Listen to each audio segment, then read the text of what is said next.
کچھ چیزیں ایسی ہیں جو برکت روک دیتی ہیں، جس میں اللہ کی نافرمانی اور گناہوں کے کام ہے. پھر اسی طرح قطع رحمی ہے، اس قوم پر، اس گھر پر برکت نازل نہیں ہوتی جو اپنے رشتوں کو کاٹ دیتے، جو رشتوں کا لحاظ نہیں کرتے. پھر اسی طرح جو والدین کے ساتھ اچھا سلوک نہیں کرتے. پھر جو جھوٹی قسمیں کھائیں سودا کرتے وقت، اس میں برکت نہیں ہوتی. پھر اسی طرح نکمی چیزوں کا صدقہ، ردی مال اللہ کے راستے میں دینا، اس سے پھر نہیں مال آگے بڑھتا. پھر اسی طرح بلا وجہ بلا ضرورت اپنی زمین بیچ دینا. حدیث میں آتا ہے جو شخص گھر یا غیر منقولہ جائیداد، پلاٹ وغیرہ کو بیچ دے اور اس کی قیمت اس جیسی جگہ پر خرچ نہ کرے تو وہ اس لائق ہے کہ اس میں برکت نہ ہو.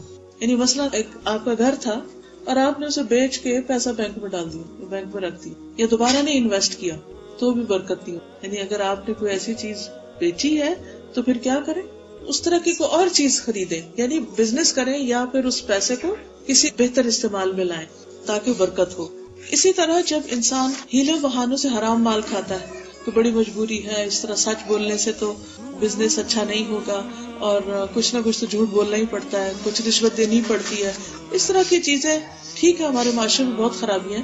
لیکن پھر بھی انسان چھوٹی چھوٹی باتوں میں اللہ کی نافرمانی شروع کر دے تو اس سے بھی برکت اٹھ جاتی اور خرابیاں پیدا ہو جاتی ہیں. پھر اسی طرح دنیا کی حرص اور طمع رکھنا، مال کی زکوٰۃ ادا نہ کرنا.